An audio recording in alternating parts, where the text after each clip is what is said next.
Bienvenue dans cette nouvelle vidéo de ce tuto complet pour aménager votre van étape par étape pour arriver à quelque chose comme ça.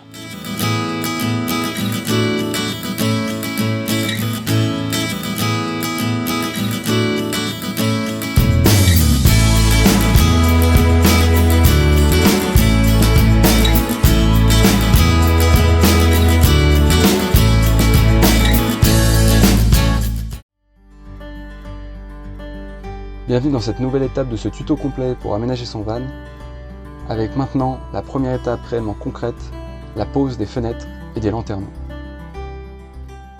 Alors voici le type de fenêtre que j'ai commandé. J'ai commandé ça chez un site spécialisé sur l'aménagement de camping-cars et bateaux qui s'appelle H2R, équipement, que je recommande, qui est très très bien. Je vais poster le lien dans la description. Vous aurez le choix entre plusieurs dimensions de fenêtres qui ressemblent donc à ceci, et au niveau de la pose, il va falloir, comme vous voyez ici, percer des trous au niveau du cadre de la baie, qui n'est pas percé d'origine, pour pouvoir y mettre les vis par la suite. Il faudra prévoir des tasseaux à placer derrière la tôle du véhicule, qu'il faudra donc découper aux bonnes mesures. Il faudra préparer évidemment un gabarit de la taille de la fenêtre pour découper la tôle du camion. Et puis il vous faudra prévoir l'aide d'une personne pour la pose, du Sikaflex, c'est-à-dire du joint pour la pose, de l'anti-rouille lorsque vous allez découper la tôle, et si les vis ne sont pas fournies avec la fenêtre, il faudra prévoir des vis, bien sûr, inox, en acier inoxydable, pour éviter la rouille. Donc je m'occupe, 1, de découper mes tasseaux, 2, de percer les trous dans le cadre de la baie, avec la perceuse, 3, de découper mon gabarit à la taille de la fenêtre, puis recommencer avec ma deuxième fenêtre, sans l'étape du gabarit. Je peux donc maintenant m'attaquer à la pose de ma fenêtre en commençant par la découpe de la tôle au niveau du van à l'aide de mon gabarit que j'ai préalablement découpé. Je vérifie au fur et à mesure que ma fenêtre rentre dans ma découpe.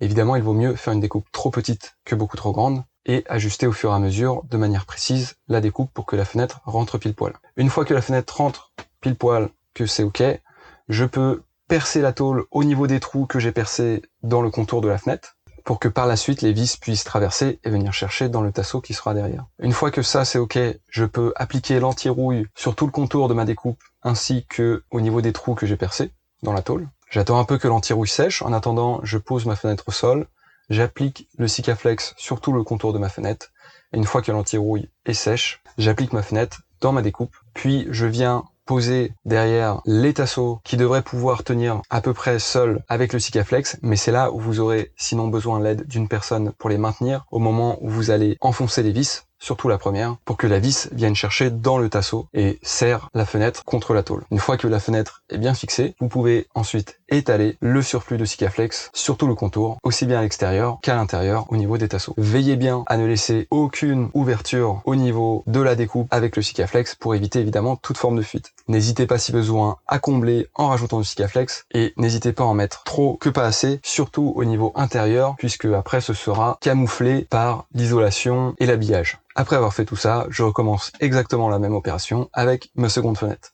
Maintenant pour les lanterneaux, retenez bien ceci, le plus important ça va être de choisir le lanterneau avec la bonne épaisseur en fonction de votre isolation et de votre habillage au niveau du toit. Parce qu'il y a des lanterneaux qui sont prévus pour différentes épaisseurs, donc il faut être sûr que ça va bien se caler par rapport à l'épaisseur que vous allez avoir au niveau du plafond.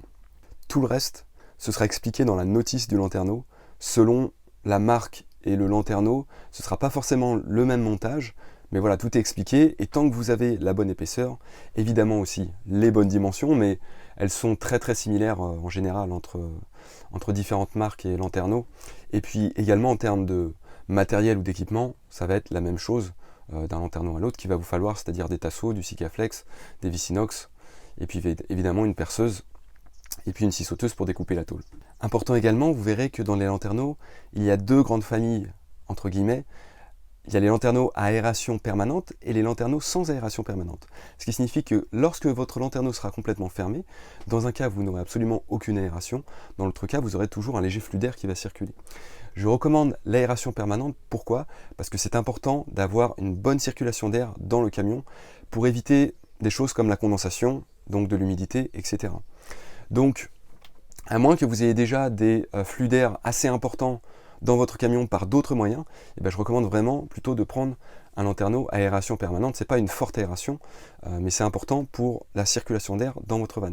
Donc l'idéal à la fin de votre aménagement, c'est d'avoir des arrivées d'air au sol ou près du sol au niveau des cloisons et au niveau du plafond. Donc le plus simple, c'est avec les lanterneaux. Et comme ça, vous avez une circulation d'air naturelle du bas vers le haut. Dernière chose, vous avez des lanterneaux tout simples ou vous avez des lanterneaux avec ventilation. Donc les lanterneaux avec ventilation, c'est à voir en fonction de vos besoins. Moi, j'en ai pris un avec ventilation parce qu'il est situé à peu près au-dessus de mon plan de travail de la cuisine. Donc si je fais chauffer quelque chose qui sent pas bon ou avec beaucoup de vapeur, eh ben, je peux extraire l'air, ce qui est plutôt pratique, ça fait office de hotte. Mais autrement, à part ça, personnellement, je m'en sers pas, à part dans ce cas spécifique. Donc à voir, vous, en fonction de vos besoins. Et sinon, pour mon second lanterneau, j'ai pris un lanterneau classique. J'ai pas besoin de ventilation outre mesure. Alors je vous montre rapidement les deux lanterneaux que j'ai achetés. Donc là, vous avez le lanterneau classique, avec, on peut voir, un système de fermeture ici pour couvrir la lumière, un système de moustiquaire ici. Vous avez dans les options de 25 à 42 mm ou de 43 à 60 mm en épaisseur, donc à voir en fonction de l'isolation que vous avez et de l'habillage. Et puis vous avez avec aération permanente ou sans aération permanente. Plus bas, vous avez plus de détails sur les dimensions exactes du produit. Le second avec ventilation ici. Là, j'ai les informations sur l'épaisseur dans cette image. Donc là, c'est minimum 3 cm d'épaisseur et maximum 5 cm d'épaisseur, donc soit 30 mm et 50 mm. Il n'y a pas d'option ici sur l'épaisseur, il y a juste une option de couleur. Et puis après, vous avez plus d'infos également sur les dimensions dans la description. Bien que la pose du lanterneau soit spécifique à chaque lanterneau en fonction de la marque et du modèle, je vous indique avec la vidéo en accéléré comment j'ai posé mes deux lanterneaux. Donc d'abord, je commence par la découpe en fonction des dimensions qui sont indiquées pour la découpe intérieure du lanterneau. Alors la vidéo a été coupée parce que j'ai reçu un appel pendant que ça filmait, et après un petit coup d'aspirateur, ça donne ça. Et j'ai testé, le lanterneau rentre pile poil du premier coup, donc c'est parfait. Puis je passe un coup de lime sur les bords de la découpe, puis je passe de l'anti-rouille sur les bords de la découpe. Je perce ensuite les trous de fixation du lanterneau. Je vérifie que tout rentre bien et que les trous sont correctement alignés, etc., qu'il n'y a pas de soucis. Une fois que tout est bon, je dépose mon Sikaflex sur le contour de ma découpe et je place mon lanterneau, puis j'étale le Sikaflex. Entre temps, j'ai évidemment des choses à faire du côté de l'intérieur du camion que je n'ai pas filmé, avec le positionnement des tasseaux, etc. Et puis une fois que tout est ok, je fixe mon lanterneau avec les vis. Puis je m'occupe de mon second lanterneau, où je dois d'abord ajuster l'épaisseur en sciant à la scie manuelle des petits bouts de plastique qui vont permettre d'ajuster l'épaisseur du lanterneau en fonction de ce que je vais avoir comme isolation avec l'habillage. Puis une fois que tout est ok, je dois préparer mes tasseaux, qui viendront se fixer sur cette partie du lanterneau avant de la poser sur le toit. Et une fois que tout est ok, voici le résultat. Je m'occupe ensuite donc de la découpe au niveau de la tôle sur le toit, avec les dimensions indiquées du lanterneau. Je vérifie que le lanterneau rentre pile poil, il vaut mieux que ce soit un petit peu trop petit que beaucoup trop grand, donc n'hésitez pas à couper un peu court et à ajuster comme il faut au fur et à mesure. Puis je passe un petit coup de lime et d'anti-rouille sur les bords de la découpe. Une fois que le lanterneau rentre pile poil, je dépose le Sikaflex et je pose mon lanterneau. Je m'occupe ensuite de le fixer avec les vis et en m'occupant également de faire ce qu'il y a à faire du côté de l'intérieur du camion également. Et voilà à quoi ressemble le lanterneau une fois posé. Et voilà les lanterneaux côté intérieur une fois posés, sans l'isolation et l'habillage. Une fois que l'isolation et l'habillage ont été posés, je pourrais rajouter le cache qui se rajoute ensuite par-dessous. Et enfin, une fois l'isolation et l'habillage posés au niveau du plafond, je peux ajouter mes caches de lanterneau.